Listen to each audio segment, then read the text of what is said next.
Welcome back. Well, the Milk Bowl, it's been a 25-year tradition in Barre, Vermont, and as always, it's drawn some tremendous crowds up there. And this year, well, it was no different, and the activities include more than just racing, as they even have a cow chip throwing contest, if you can believe it. Yes, right here. The Milk Bowl, first run in 1962. The race itself is one of the most prestigious events in New England, is unique in style and format. The 50-lap segments comprise the event, with drivers earning points in each race toward the overall championship.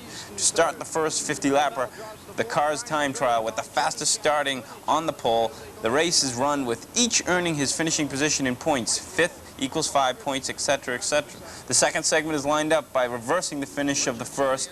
In other words, the winner of the first segment starts last. Again, drivers earn points for their second segment finish. The third segment is lined up by reversing the finishing of the second 50-lap segment. The winner is the competitor with the lowest number of points and the three best possible. Jean-Paul Cabana, started off Milk Bowl Sunday with a bang by setting fast time and earning the pole position in the first segment. Okay, Jean-Paul, do you usually time trial well? Yes, I time trial, but I have so many problems. You know, if I check with Crouch, Crouch run about 8 times this year. He won the time trial. I win about 3 or 4. You know, but I'm not a fast runner at the time trial normally. But today, I think I run very well on that track, and I like that track. And I win the last time, and I have the good chance for today. Do you like the format, the reversal of the finish of the first race and then the finish of the second race? Do you enjoy it, or is it hard?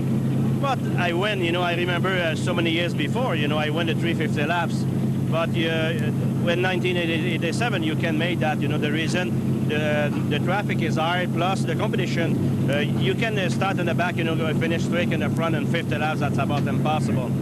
But for like that, that's the kind of race, you know, I sure like, you know, start in the front, like today, you know, I start the first race in the front and stay there, you know, for 150 laps. But that's the race with the reverse feed, and we made that, and I think we have a good chance, that's all. What would you rather do, win for the day or win a segment? I tried, you know, for the first one, I try for win the segment, that's important. If you give you a lot of points, you know, if you start a second segment with the finish first and the first one, that's very important. The first segment began with almost a tragic beginning. Jack Bateman, who started 12th in the 22-car starting field, flew off the first turn at full throttle, and something broke in the front end, bringing out a red flag. His Chevrolet cartwheeled once and then barrel rolled, coming to a rest upright. Bateman was shaken but not seriously injured, although Robe's construction Jack's speed shop machine was destroyed. The driver compartment was intact. Now, Jack, what started that accident? I think we broke the upper ball joint in the right front upper A-frame.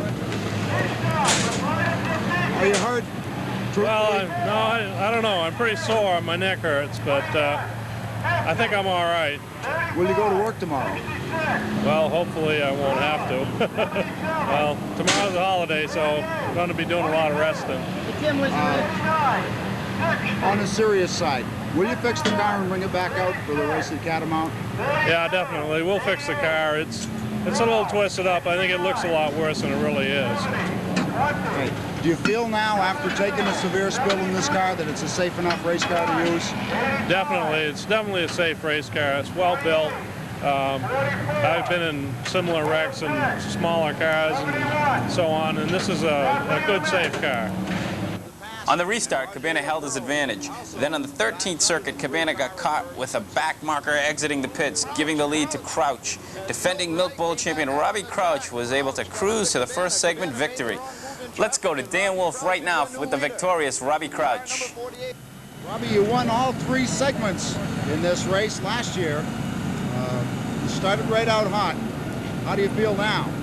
Well, we won the first segment. We got a break when Cabana got hung out behind a car coming out of the pits. And he didn't really know which way to go, and I snuck under him. So we won that segment with a little luck. The car's running pretty good. When you pulled off the speedway, you had a flat left front tire. Yeah. Was that going down during the race, or did that go down in victory lane? Well, honestly, I started having a little trouble. I don't know if it was from the tire going down or not. I didn't notice the tire was flat, you know, it was going down until we stopped in victory lane. But I was having a little trouble. I hope that was the problem. And, Do you have enough rubber to run the other 2 segments? Well, no, because you only allow 7 tires in this race, and that's to go the 3 segments. And I had a flat tire in time trials, and now I've had a flat tire in the first segment. So we're down to not having any spares. Would you have been able to pass John Paul Cabana in open field running? He was pretty fast. I don't think so. He looked real strong, and I think that he had that segment pretty well in hand, unless something like happened. I think he has the fastest car, at least in that particular segment. And if he can, hold it together the rest of the day, then he's got a real good shot. In the first segment, no one advanced from the back of the pack to be a factor in the race. Do you think you can in segment number 2? You'll start about 18th to 19th place. Well, we got a fast car, and now is the time that your driving skill has to come in, and you certainly have to get lucky to be able to get through the traffic without getting into trouble. And who knows in the Milk Bowl? I've been running great. As a matter of fact, I ran great 2 years ago here in the first segment, and then I started having trouble, and everything went downhill from there, and I spun out a couple of times, got in a couple of little accidents, and it was a long day after that, so you never know. Well, the second race was a great race itself, with Ralph Nason and Dave Dion doing battle. Finally, Dave got by Ralph to take the win, and again, Dan caught up with the winner. Dave, you had a disappointing run in the first segment of the Milk Bowl today, and then you went right out and won the second segment. Well, starting up front helps, and the team made a lot of changes. We're still no match for Robbie and John Paul and Beaver and them guys, but we saved a little face grabbing one victory anyway. Do you think starting in 18th next time around, you'll be able to come up through and advance yourself? Does the car feel better than it did in the first segment? Well, I'll be running with Robbie and, the front runners now, so if nothing else, I'll be able to gauge myself. If they run off and leave me, I'll know I haven't made the progress I had hoped. But, starting up front, I didn't know how quick I was running or how much of an improvement we had made, just that the car ran much better and was able to hold them off anyway. There are a few more Coors Tour races left in this season. How many of them will you run? Well, we'll run the New England 300 for sure, and we're not sure on the Beech Ridge race. We haven't really decided yet. Beech Ridge has always been a real enemy to you. Yeah. Do you think you'd try it just for spite? I want to lick that place. We got running real good with the Thunderbird last time, and I ran good in Prescott's car, and I crashed. If I ever finish, I really feel I'm going to win it. Okay, we're going to take a break right now. When we come back, we're going to look at that final segment, a very good race. We'll be back in a moment. Annoyance to the driver behind you, and Richardson down in the dirt as he comes out of the one turn and down. Welcome back. Well, as I said, that final segment was a great race. We're going to go to Dan Wolf and Mark Thomas for the highlights. And as they come around, the green flag will come out. Mike Rowe jumps ahead of Roger LaPearl, and he is the new leader. Rowe, car 21. 00 of LaPearl, and Paul Richardson is third. The battle for fourth between Ron Lamell in the number 2 and the number 4 of Barney McRae. Rowe filling in for the injured Mike Barre. As they come around, Mike Rowe, the leader, Roger LaPearl right on his bumper, and behind LaPearl is Paul Richardson. Now breaking into top 10, Jean-Paul Cabana in the 5A. He's following Kevin LePage through traffic. Right behind him, Jamie Obie in the 41 and the 48 of Robbie Crouch. And a big fight on the track right now sees Barney McRae jump in behind Rick Craven. He had been on the outside challenging Ron Lamell, and now Craven pulls out alongside. Up front, Paul Richardson takes second from Roger LaPearl, diving on the inside of the fourth turn. Richardson, now your second place car's in the Snafu 7. Craven needs a good finish. He has not done well in the second half of the season in the E.J. Prescott ride. He had done better as an independent. And now Craven moves up. He is in fourth place. And Rowe and Richardson high in the 1 and 2 turns. They both went up high. What a fight up front. The 21 of Mike Rowe and the 7 of Paul Richardson. They cross the start-finish line down the front stretch. And both cars diving very high into the 1 and 2 turns. Richardson high on the outside of the tracks, pulled even with Rowe. Oh, Rowe pinches him as they come across the stripe. Paul Richardson in the 7, he's going to try it again. High up the backstretch. He's pulled even almost with the 21. Rowe lets him get upside. They go to the top of 3 and 4, coming down the main straightaway. Richardson is your lead vehicle, car number 7. Oh, Rowe runs him way high on the track, almost leaves enough room for Roger LaPearl to challenge on the inside. Meanwhile, the 09 of Rick Craven is closed up, and he's challenging on the outside of LaPearl for 3rd position. Now second.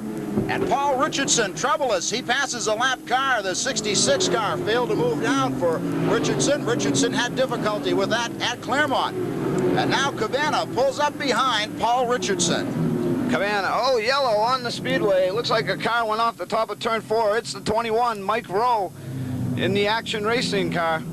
E.J. Prescott sponsored vehicle. Looks like the right front tire is flat on that machine. Now we know why Rowe had continued to go wider and wider. He had a tire going down. It caused a severe... As they go down into turn 1, Richardson goes to the front rather quickly. John Paul Cabana fills a hole under Roger LaPearl. He's got 2nd spot. Rick Craven and Robbie Crouch are coming quick. Richardson, the DHS Homes, the snafu car. And it is imperative that Robbie Crouch catch up with John Paul Cabana and pass him, because this is the shootout. The 5A and the 48 are tied with the least number of points. They have 5 points each. And if John Paul could win this event, he'd have 6 points and be the overall winner for the afternoon. And Crouch has to beat John Paul to be the overall winner for the day, and the halfway flag is shown to Paul Richardson as they come around this time. Crouch just taking Ricky Craven on the lap previous to this. He's got 4th spot, and now comes the task of putting Roger LaPearl behind him. This could be interesting as the 00 and the 48 come down the main straightaway. Richardson, Cabana sticking down lower in the 5A. Oh, Roby spins through the infield. Oh, near the Coors Tour pace car. Roby is out of harm's way. There will be no yellow, so Richardson continues the leader, and Cabana drives Richardson down low in the 1 and 2 turns, but there's no place to go. And Crouch now in 3rd place. Let's see what Crouch and Cabana will do. This is the race, ladies and gentlemen. These two gentlemen are tied for the lead on the afternoon. The total least amount of points go to Jean-Paul Cabana and Robbie Crouch, and as Cabana tries to pull beneath Paul Richardson, they come down the front stretch, and Richardson moves out ever so slightly. It looks like Cabana will get him, and Crouch had better close ranks very quickly so that he can take advantage of Paul Richardson at the same time, and it won't happen. Richardson able to get back in line. Cabana the leader. He now has 6 points on the afternoon. Crouch is 3rd. He has 8 points on the afternoon. There are 10 laps remaining for John Paul Cabana. He could be the overall winner of the day if he can last just 10 more laps on the point. And Richardson and Crouch still locked in a wheel-to-wheel battle. Crouch tries him underneath, and now he taps Richardson one more time. This could get rough. Yeah, Crouch trying everything that he's learned in his years of experience here at the nation's site of excitement, Thunder Road International Speedbowl. He's won a lot of races here. He wants to win this one, but he's got to dispose of Paul Richardson if he wants a shot at Jean-Paul Cabana at the front of the pack. Jean-Paul Cabana pulls up onto the rear bumper of the 97 car of Ralph Nason. That car is dragging body panels, and Cabana pulls alongside of the Eldridge Elston 97 and now passes Ralph Baldwin on the backstretch. He has developed a 6-car length lead over the 2nd and 3rd place runners in this race. If Robbie Crouch doesn't figure a way to pass Paul Richardson soon, his hopes are over for the afternoon. He'll have to settle for 2nd place in the Milk Bowl. He was underneath Richardson. They came together, and Crouch squirrely down through the 3 and 4 turns. He regains his composure, and he goes back to the fray, but now Paul Richardson has about a 5-length car length advantage over Robbie Crouch. So the leader of the race in the 5A, Jean-Paul Cabana, and then some 10 car lengths back now, the 7 of Paul Richardson's. That's the DHS Holmes car, and Crouch starts to pull in on Richardson one more time, but he's had lots of opportunities to pass Richardson, and it's just not there. 3 laps remaining in this 50-lap event. 3 laps to go for your leader, Jean-Paul Cabana, in car number 5A. 2 laps to go on this time around as John Hulbert signals so from the flag stand. Running 2nd, the car number 7, Paul Richardson. 3rd on the speedway. Robbie Crouch Robbie Crouch tried to go under Paul Richardson as they pulled up on the lap 66 car, as the white flag is out for Jean-Paul Cabana. When they come around, Jean-Paul Cabana will be the winner of A very exciting race and a super win for Jean-Paul. Now, Jean-Paul, did you feel you had to win that final segment to win the overall points? What I need finish in the front of Robbie Crouch. If I finish in the front of himself, I win the Mill Bowl. But you know, in the first 5, 6 laps, I know that my car run very well, and I try to distance more if possible Robbie. But as soon as I'm in the front and Robbie's in the back, I have more chance. But you know, Robbie he pushed very hard to the beginning of the race to the end of the race. That's not the guy. He just make 4 or 5 laps fast and he quit after. You know, he's be there to the end of the race. Will you race next year? I don't know. That's so many questions, you know, somebody asked me. But I make a very big arrangement with Motion Bureau, with my sponsor, 1 month after the race is finished. And now we take the decision with the big men. And before I take the decision myself, you know, but I never follow the decision. But this time I take the decision with the big men like Motion and my sponsor, PP Electric, and I think after that we know where we go. Well, we heard from a somewhat discouraged Paul Richardson earlier in the show, but Paul, after this race, would you like to run a race like this every week? Yeah, I wouldn't mind this at all. You know, we finally got it hooked up the last segment here, and, you know, we're pretty happy the way the car was running. But, you know, this is one of these tracks on the tour where this is the 3rd time I've been here, and it's a different racetrack. You got to get set up for it. But this is what we got to expect. Until we come around to our 2nd and 3rd time at these different racetracks, it's going to take a while to get running good. But I think we've got this one pretty well figured out. As the season winds down, are you still happy with your decision to join the Coors Tour? Yes, very much so. Yeah, we're looking forward for another year. We've picked up a bigger sponsor to go along with what we got, so I think we'll be right in there next year in a lot of races. We also had a chance to talk to Ken Squire, a well-known CBS sports announcer and one of the managers up there at the track.